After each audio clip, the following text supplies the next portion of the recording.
Bonjour à tous. Il est pile 15 heures. Enfin 15 heures pour moi ici à Tenerife, 4 heures de l'après-midi pour vous en France. Et je suis heureuse de vous retrouver. Je suis toujours heureuse et intimidée de vous retrouver. C'est comme quand on va à un rendez-vous, que ce soit avec mes enfants, avec ma famille, avec des amis. Voilà, il y a une émotion particulière et j'aime bien la rencontrer avec vous. J'étais bien perturbée la dernière fois. Je venais d'arriver à Tenerife. Je crois que je n'avais pas tout à fait réalisé que j'avais quitté le bateau, que je m'étais installée pour la vie, je ne sais pas. Quand on arrive dans un pays, c'est un petit peu comme quand on aime quelqu'un, quand on aime un homme ou une femme, enfin voilà, même pour les femmes. Eh bien, on pense toujours que c'est pour la vie. Donc moi j'aime le terrain que j'ai acheté, j'aime la terre de Tenerife et je m'installe comme si c'était pour la vie, ne sachant pas quelle autre direction la vie va me souffler comme le vent et sur quelle vague elle va m'apporter et sur laquelle je vais surfer après. Où vais-je aller après, je ne sais pas. Mais là, je m'installe vraiment comme si ça allait durer toujours. Et même quand on est amoureux pour un mois ou 2 mois ou une semaine, bon, on est amoureux pour toute la vie. Voilà. Donc là, j'ai vraiment eu un coup de cœur. Et puis aussi, j'ai senti l'appel de cette terre et l'appel d'une autre vie. Voilà.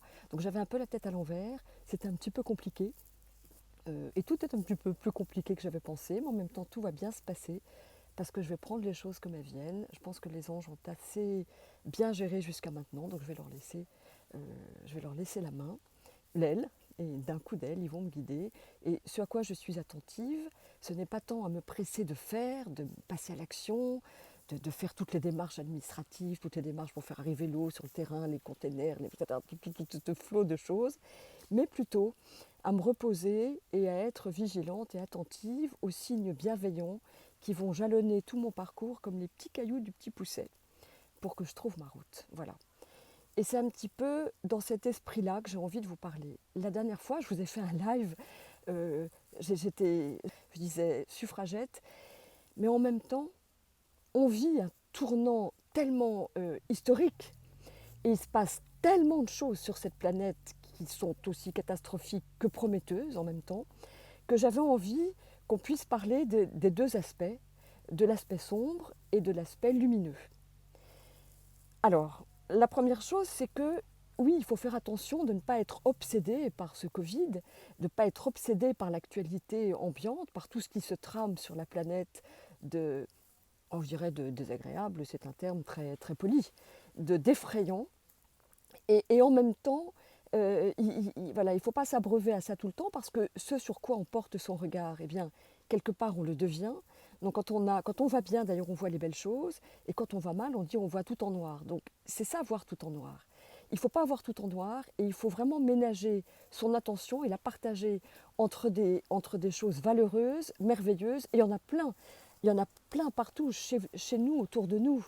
Je ne veux pas être mièvre, mais ça peut être le sourire d'un enfant. Oui, là, ça tombe mal, le sourire d'un enfant. Bah oui, enfin bon, bah, s'il porte un masque, nous voilà bien.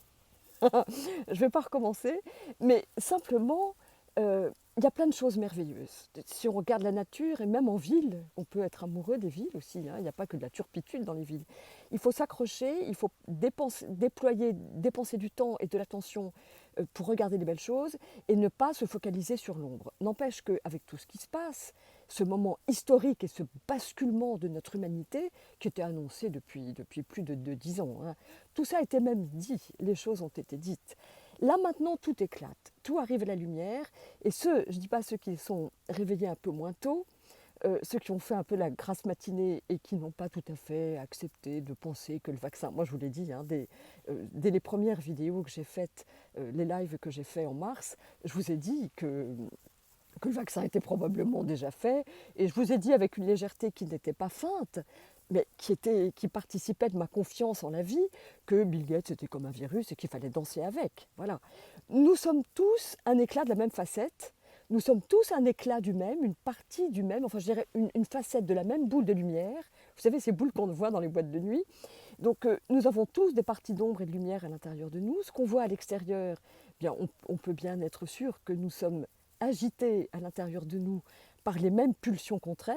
Et à l'intérieur de chacun d'entre nous, il y a un combat plus ou moins violent, plus ou moins assumé, plus ou moins conscient entre nos parties d'ombre qui nous tirent vers le bas et nos parties plus lumineuses et aptes à s'émerveiller qui nous tirent vers le haut, aptes à créer, à positiver, à voir la vie du bon côté, à continuer à être positif et à continuer d'œuvrer pour des choses bonnes et valeureuses qui puissent servir à tous et puis d'abord à soi-même. Et on a ce même combat intérieurement. Donc là, on est tous des êtres divisés qui avons oublié qu'on était un seul. Et tout ce qui se passe d'un peu sombre et compliqué, eh bien, ça peut juste nous amener aussi, chacun d'entre nous, à développer notre part de lumière et dit de façon un peu moins poétique et plus prosaïque, à se bouger les fesses pour choisir quelles sont nos priorités, choisir quelles sont nos valeurs, les préciser, parce que tout ça n'était pas forcément aussi clair que ça peut le devenir si on prend la peine de profiter. Alors maintenant, c'est plus une crise, hein, enfin, c'est beaucoup plus que ça, c'est un tremblement de terre qui agite toutes les populations et des luttes de gouvernement. Je pense que ceux qui m'écoutent le savent déjà et que vous êtes tous plus ou moins quand même réveillés à ce qui se passe dans le monde et à tout ce qui se trame. Il y a plein de vidéos qui sortent, il y a plein de lanceurs d'alerte dont c'est le métier. Je vous mettrai les références, j'évoque juste Silvano Trotta qui, hier soir, a fait une vidéo super. Il donne tous les liens en plus si on veut vérifier, il est extrêmement précis, documenté, c'est devenu son métier d'être lanceur. C'est plus que lanceur d'alerte, hein. Il fait un travail de journalisme que beaucoup de journalistes ne font plus ou ne font pas tellement tellement leurs intérêts sont... voilà, il est délicat de mordre la main qui nous nourrit, donc on va avoir de la délicatesse là-dedans, de ne pas trahir les personnes qui les soudoient. Mais voilà, donc Silvano Trotta, il fait un vrai métier, il vous donne des liens, et voilà. Donc ça, c'est vraiment intéressant, c'est une vidéo intéressante à voir et d'aller sur sa chaîne. Mais la plupart d'entre vous qui me suivez, allez déjà trouver de l'information. Moi, ce n'est pas mon métier, je ne suis pas journaliste, et encore une fois, je n'ai commencé à me préoccuper de ce qui se passait sur la planète qu'à partir du moment où la santé a été colonisée par la politique. Les médecins n'ont pas eu le droit de parole, ce sont des comités scientifiques qui ont exercé leur droit de décider pour les médecins ce qu'ils devaient faire ou pas, et même pour tous les êtres humains ce qu'ils devaient faire ou pas. Donc à partir du moment où la santé est récupérée par nos gouvernements, ce qui n'est pas leur rôle, même s'ils ont des ministres de la santé, eh bien là, c'est pas possible. Donc quand on s'intéresse à la vitalité, moi je parle jamais vraiment de santé, je parle de vitalité, et c'est mon métier, c'est vraiment ma passion, c'est mon art, c'est mon expertise, et c'est ce que j'aime par-dessus tout, échanger avec vous. C'est vraiment, c'est pas une croyance, c'est empirique, je l'ai vécu, je l'ai expérimenté, ça a changé ma vie pratiquement du jour au lendemain, après un long jeûne, manger une alimentation végétale et crue, une alimentation vivante, j'atteste et je témoigne en la faveur de cette alimentation pour dire qu'elle donne une énergie et une vitalité extraordinaire, c'est-à-dire pas du tout ordinaire, et que c'est une façon de rester émotionnellement heureux, vigilant intellectuellement et d'être tonique et sûr de son corps. Donc ça, encore une fois, c'est pour ça aussi que je fais des vidéos, que je m'adresse à vous. Je veux dire, c'est pas pour vous vendre ma salade, mais c'est pour vous promotionner quelque chose dans lequel je crois, où j'ai mis tout mon art et toute mon expertise. Et véritablement, si j'arrive à vous donner envie de vous tourner vers mon alimentation, de me suivre à travers mes formations, j'ai pour ma part la certitude, ce n'est pas une impression ou un sentiment, c'est la certitude d'œuvrer de façon valeureuse à votre bien-être et au bien-être de ceux qui me font confiance. Et à en lire les lettres que je reçois tous les jours, je suis très heureuse de faire ce métier et de vous accompagner parce que je reçois des témoignages qui sont extrêmement joyeux, heureux, satisfaits, et c'est chouette. Ça, c'est un métier que j'aime faire et je voudrais faire aucun autre. Donc ça, je suis très heureuse de ça. Donc bien sûr que je vous engage à manger cru, à manger une nourriture revitalisante, régénérante et des recettes exquises pour que ce soit possible déjà de manger cru. Sinon, bien sûr, vous le savez, avec de mauvaises recettes, ce n'est pas possible parce que la satisfaction émotionnelle, elle doit être intense et c'est une jouissance à côté de laquelle 3 fois par jour, puisqu'on se nourrit 3 fois par jour, à côté de laquelle on ne peut pas passer. Donc ça, c'est mon cœur de métier, mon corps de métier. Voilà. Donc c'est ça, c'est ce à quoi j'ai envie de vous amener. Mais encore une fois, je parle toujours de vitalité, même si je suis certaine que la santé procède de la vitalité et que la santé émotionnelle procède aussi de la vitalité et d'une bonne hygiène de vie. Moi, sincèrement, et là je ne flagorne pas, je mets la main sur mon cœur pour vous dire à quel point je vous parle sincèrement, il ne m'est même pas passé par la tête, par l'esprit, par le cœur, de penser que je pouvais craindre ce coronavirus, ce Covid. Il n'est même pas passé par la tête, je n'ai pas eu peur, je me suis dit, il est possible que je l'attrape, j'ai confiance en mon système immunitaire, je suis parfaitement sûre de lui, je l'aime, je l'entretiens, je m'en occupe bien, je lui donne satisfaction et je lui donne toutes les briques dont il a besoin pour se construire une réponse immunitaire forte et pouvoir vraiment traverser tout ça sans avoir aucune peur. Ça, ce n'est pas de l'arrogance, c'est pas une, enfin, peut-être qu'aux yeux de certains ça pourrait paraître pour une arrogance, c'est ma certitude et c'est ma joie en même temps. Et c'est ça que j'ai envie de partager avec vous. Parce que quand on a un système immunitaire fort, bon, on n'a pas peur de croiser un virus, on en croise tout le temps. Il y a des humains que je pourrais avoir beaucoup plus peur de rencontrer que des virus. Notre corps est fait de virus, de bactéries. C'est grâce à eux que nous nous constituons. C'est l'altère qui fait l'ego. C'est parce que nous rencontrons des bactéries, etc., qu'on a toute cette flore intestinale qui est une signature, qui est une expression de nous-mêmes. Si on était tout seul sur une île déserte, ce que je ne souhaite à personne, sauf à certains moines ou Bouddha le temps d'une retraite, où c'est une vie dédiée, mais c'est autre chose, eh bien nous ne serions pas qui nous sommes. C'est grâce à la relation.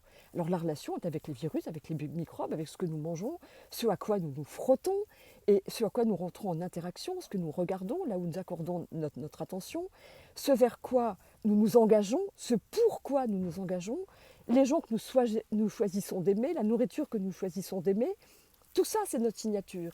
C'est ce qui fait que nous suivons, peut-être on peut parler de mission d'âme, enfin, qui fait qu'on fait ce pourquoi nous sommes venus sur Terre. On n'est pas venus pour rien. Et on a tous choisi, c'est ma conviction, je la partage avec vous, de venir sur cette Terre à cette époque.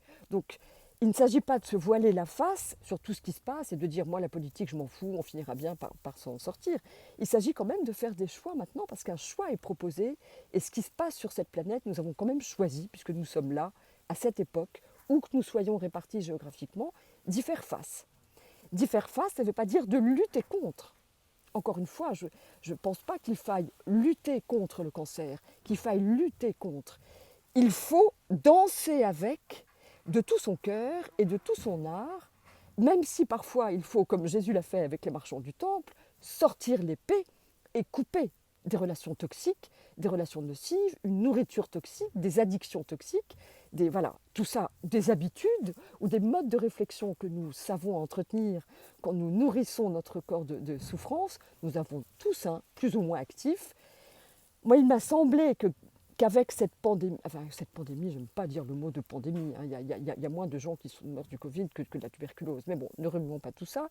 Je vous ai donné tous les liens et je les redonnerai toujours pour que vous alliez vous-même puiser la formation, si vous en avez le désir, auprès de gens qui sont beaucoup plus documentés que moi et dont c'est le métier. Moi, ce n'est pas mon métier. Moi, c'est de donner les liens, de faire des passages et puis d'essayer aujourd'hui de vous remonter le moral quelque part, si tant est qu'il soit bas, parce que dans tout ce qui se passe en ce moment, il y a des pépites. Je vous ai dit déjà, pour qu'une huître fasse une perle, il faut qu'il y ait une petite merde, une petite saleté. Donc tout ça nous pousse aux fesses pour sortir le meilleur de nous-mêmes, pour trouver notre expression, pour savoir ce pourquoi nous sommes venus. Ma fille qui m'a aidée, qui a participé aux formations, aux masterclass friandises, gourmandises et croustillances, m'a aidée quand elle avait 4 ans. Elle était sur sa chaise haute, hein, elle n'avait pas plus de 4 ans, a dit « Je sais que je suis vivante parce que je le sens, mais je ne sais pas pourquoi j'existe. » On a tous été scotchés, ses frères et sœurs, son père et moi. On s'est arrêté de bouger, on a dit « Quoi ?» Qu'est-ce qu'elle a dit ? Et la seule réponse que j'ai trouvée sur le moment, après je me suis précipitée faire un cours de philo à Genève, puisque j'habitais à cette époque à Tournon-les-Bains, pour faire de la philo pour enfants, la philo expliquée aux enfants. J'ai rencontré des gens extraordinaires. Je lui ai dit, écoute, on n'est pas très nombreux à le savoir, tu as toute ta vie pour le trouver, pourquoi tu existes. Eh bien, j'ai l'impression que cette crise mondiale, violente, sournoise, inouïe, de moins en moins sournoise, puisque les jeux se dévoilent et tout apparaît. Hein. Donc encore une fois, même ceux qui ont choisi de faire la grasse mat et de pas vouloir y croire, ils finiront par se réveiller, ils ne vont pas rester au lit tout le temps, à moins qu'ils ne se réveillent jamais. Mais ce sera une autre histoire et ce sera la leur. Eh bien, tout ça nous stimule quelque part. Enfin, il faut y voir une stimulation, en profiter pour faire une perle comme l'huître, et puis pouvoir, je vous dis, choisir nos priorités, nos valeurs, œuvrer, œuvrer dans le sens de notre santé, de notre bien-être émotionnel, ne pas, surtout pas se faire attraper par la peur. Quand on a la foi et qu'on est sûr que tout ce qui est à l'œuvre du côté de l'ombre, à l'extérieur comme à l'intérieur de nous, parce qu'il n'y a pas trop de différence, que tout ça est à l'œuvre et que la lumière aussi peut-être vient nous trouver plus facilement si tant est qu'on en fasse la demande, tant est qu'on lui ouvre la porte.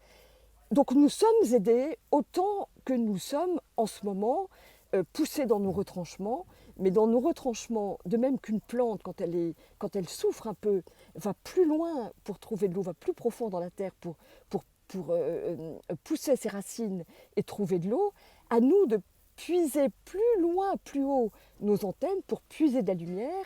Et la lumière, c'est une denrée qui est infinie. Je pense que les esprits de lumière, Dieu ou l'univers, Deus sive natura, comme dit Spinoza, eh bien, quelle que soit la divinité ou le Dieu en lequel on croit ou pas, si ce n'est en l'univers ou en la magie de la vie, tout simplement, cette lumière est infinie et nous est donnée autant qu'on peut, en fait, l'accepter et l'accueillir. Et ça, c'est une denrée de laquelle on ne manquera jamais. Donc c'est dans cette foi-là que je vous invite à vous ancrer, à vous enraciner dans la terre, en étant très incarné et en vivant tout ce qui se vit, non pas de fascinant, il faut résister à la fascination de tout ça et ne pas s'y plonger, à moins d'en faire un métier. Et quand on fait ce métier d'être lanceur d'alerte ou d'étudier tous les phénomènes de pensée et de les analyser pour les transmettre au plus grand nombre, on prend des risques. De même qu'un médecin, quand il se frotte à la maladie et quand il est en contact tout le temps avec des patients, c'est aussi un métier à risque. Donc être lanceur d'alerte ou être journaliste dans le sens le plus noble du terme, eh bien c'est aussi un métier et ça présente aussi des risques. C'est Aragon qui disait, relayé par Jean Ferrat dans ses chansons, le sang sèche vite en rentrant dans l'histoire. Je pense que la bravoure des lanceurs d'alerte sera peut-être oubliée. En tout cas, j'aime pas ce mot lanceur d'alerte parce que, enfin, si en même temps, on est alerte sur alerte. Journalistes, dans le meilleur sens du terme, seront peut-être oubliés. Mais en tout cas, moi, je leur rends toujours hommage parce qu'ils ont vraiment contribué à m'éclairer sur des situations sur lesquelles je n'aurais jamais eu les moyens intellectuelle ni politique, enfin aucune connaissance en tout cas, pour pouvoir analyser par moi-même. Mais voilà, donc je suis très contente qu'ils fassent le travail pour moi. De même que j'espère que vous êtes heureux que je fasse ce travail pour vous. J'ai le sens de la transition, les gars, hein, d'avoir pu créer des recettes et de vous faciliter l'accès à cette cuisine crue, à ma cuisine végétale et crue. Parce que ça, c'est mon métier, ça je m'y connais. Maintenant, en politique, voilà, je m'y connais pas. J'ai simplement juste ouvert grand mes yeux parce que ce qui se passe n'est donc pas fascinant, mais extrêmement intéressant. Et on a choisi de vivre en cette période, donc faisons-y face. On vit un tournant colossal qui va basculer les valeurs, qui va basculer énormément de choses. Un combat, encore une fois, entre l'ombre et la lumière, mais ce combat, il est de le même à l'intérieur de nous. Tout ce qui se dégage, c'est vraiment une puanteur, c'est une purge totale. La Terre est comme un gros furoncle, mais il n'y a pas que ça. Il n'y a pas que ça. Il y a cette éruption qui, en même temps qu'elle arrive à notre connaissance, qu'on a la connaissance, eh bien, elle se libère, elle va s'oxyder à la lumière, elle va permettre que les choses sont nettoyées, mais il fallait bien que la crasse apparaisse pour qu'on la nettoie. Donc, tout ça est un phénomène qui va prendre du temps, qui va forcément être douloureux, comme une maladie qu'on traverse, mais la Terre n'est pas malade, nous sommes malades et nous allons nous soigner en choisissant, en plaçant nos valeurs bien. Et encore une fois, je suis persuadée parce que je le vis et que j'ai mis tout mon cœur à le déployer, que de bien se nourrir est une des clés fondamentales pour être en bonne santé. Et là vraiment, il va falloir, pour ceux qui ne le font pas déjà, mettre la main à la pâte, c'est-à-dire remettre la main sur sa nourriture et devenir autonome. Parce que, je ne sais pas, s'ils sont capables, hein, disons, Les gens qui, poussés par l'intérêt, sont amenés à observer des déviances et à nous faire avaler n'importe quoi, encore que nous choisissons ce que nous avalons, nous choisissons ce en quoi nous croyons, et nous choisissons ce que nous avons envie d'aimer et ce pourquoi nous avons envie d'œuvrer, encore une fois. Mais si dans l'agroalimentaire, il y a des manipulations jusqu'à donner, jusqu'à mettre, et ça a été dit, alors voilà, mais jusqu'à manipuler la nourriture industrielle et mettre des nanoparticules, là vraiment avec tout ce qu'on apprend, eh bien, certains industriels de l'agroalimentaire peu scrupuleux pourraient tout à fait être amenés à faire ça. Ben, ce serait vraiment une petite chose par rapport à tout ce qu'on découvre d'énorme. Donc reprendre la main sur sa nourriture, c'est quand même participer, être acteur de sa propre autonomie. Je ne suis pas en train de vous dire qu'il faut vivre dans un bunker en survivalisme, hein. Encore que c'est quelque chose qui n'est pas inintéressant, mais ce n'est pas ce sur quoi c'est pas mon délire, disons. Mais reprendre la main sur sa nourriture et acheter les choses les plus fraîches possibles, où il n'y a pas rien marqué sur le paquet, puis ils sont juste dans un papier craft ou dans un sac. Ce que je vous conseille d'apporter quand vous êtes dans vos magasins, ce sont des sacs qui se recyclent, qui se lavent, qui sont en lin ou en étamine ou en tissu, pour ne pas utiliser de sac plastique, ni même de sac papier parfois, parce que ça fait déjà même ça trop.